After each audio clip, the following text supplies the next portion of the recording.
નમસ્કાર મિત્રો, અમારી યુટ્યુબ ગુજરાત અપડેટ લાઈવ ચેનલમાં તમારું સ્વાગત છે। આપ નવા હોય તો ચેનલને સબસ્ક્રાઇબ કરવાનું ભૂલતા નહીં અને વિડીયોને અંત સુધી જોતા રહો। તારીખ 24 જુલાઈ 2026 વાર શુક્રવારના તાજા સમાચાર। અમદાવાદ 24 જુલાઈ ગુજરાતમાં ચોમાસું ફરી એકવાર સક્રિય બનવાની શક્યતા વચ્ચે હવામાન વિશ્લેષક અંબાલાલ પટેલે રાજ્યના અનેક વિસ્તારો માટે ભારે વરસાદની આગાહી વ્યક્ત કરી છે। તેમના જણાવ્યા મુજબ ઉત્તર ગુજરાત, મધ્ય ગુજરાત તેમજ કેટલાક સૌરાષ્ટ્રના વિસ્તારોમાં આગામી દિવસોમાં ભારેથી અતિભારે વરસાદ પડી શકે છે। ખાસ કરીને મહેસાણા, બનાસકાંઠા, સાબરકાંઠા, અરવલ્લી, ગાંધીનગર અને અમદાવાદ જિલ્લામાં વરસાદનું જોર વધવાની સંભાવના દર્શાવવામાં આવી છે।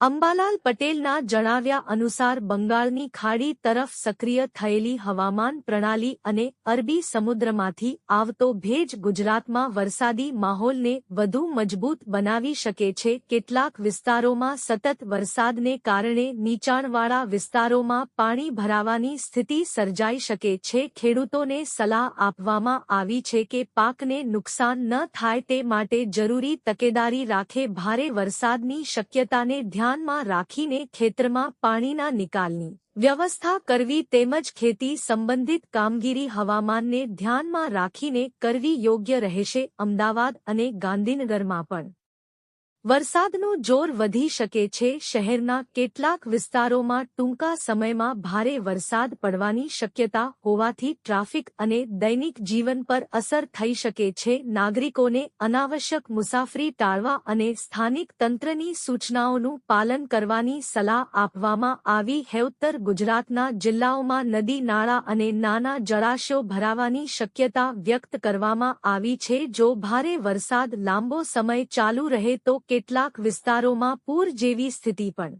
સર્જાઈ શકે છે। જો કે તેની તીવ્રતા સ્થાનિક હવામાન પરિસ્થિતિ પર આધાર રાખશે। તાજેતરમાં અંબાલાલ પટેલે આગાહી બંધ કરવાની જાહેરાત કરી હતી, પરંતુ ત્યારબાદ જાહેર હિતને ધ્યાનમાં રાખીને આગાહી ચાલુ રાખવાનો નિર્ણય કર્યો હોવાનું અનેક મીડિયા અહેવાલોમાં જણાવાયું છે। સત્તાવાર હવામાન વિભાગની આગાહી અને સ્થાનિક પ્રશાસનની સૂચનાઓ પર પણ ધ્યાન આપવું જરૂરી છે, કારણ કે વરસાદની સ્થિતિમાં સમયાંતરે ફેરફાર થઈ શકે છે।